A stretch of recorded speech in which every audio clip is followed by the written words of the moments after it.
Hello everyone, অনুপমার কিচেনে সবাইকে welcome জানাই।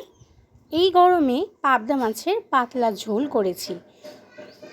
হালকা মশলা দিয়ে এই পাবদা মাছের ঝোল আলু দিয়ে আমি করেছি। এই গরমে আমার বেশি রিচ খাবার, বেশি মশলা দিয়ে খেতে একটুকু ভালো লাগছে না।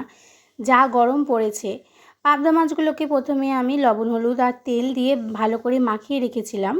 দিয়ে আমি তেলে ছেড়ে এক এক করে ভেজে নিচ্ছি। আর এদিকে আমি মশলাটা করে নেব। মশলা করেছিলাম জিরা, কাঁচা লঙ্কা আর আদা। শুকনো লঙ্কা আমি এখানে দিইনি, কারণ শুকনো লঙ্কা একটু রিচ হয়ে যাবে।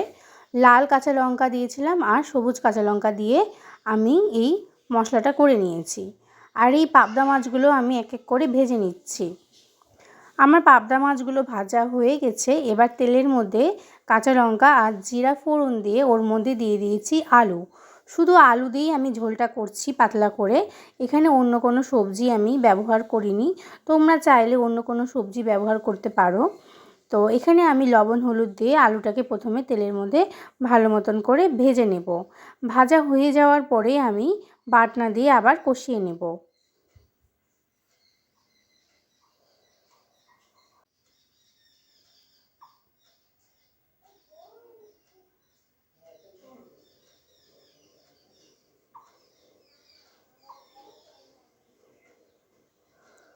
এখানে আমি বাটনা করে রেখেছিলাম অনেকটাই, 2-3 দিনের জন্য।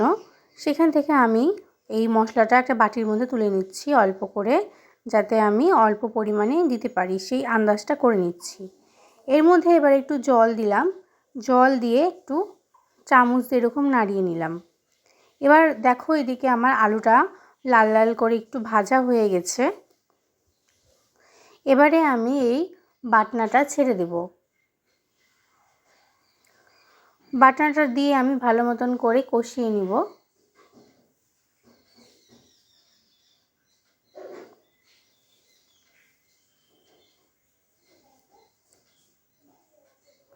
কষানো হয়ে গেছে আমার একদম।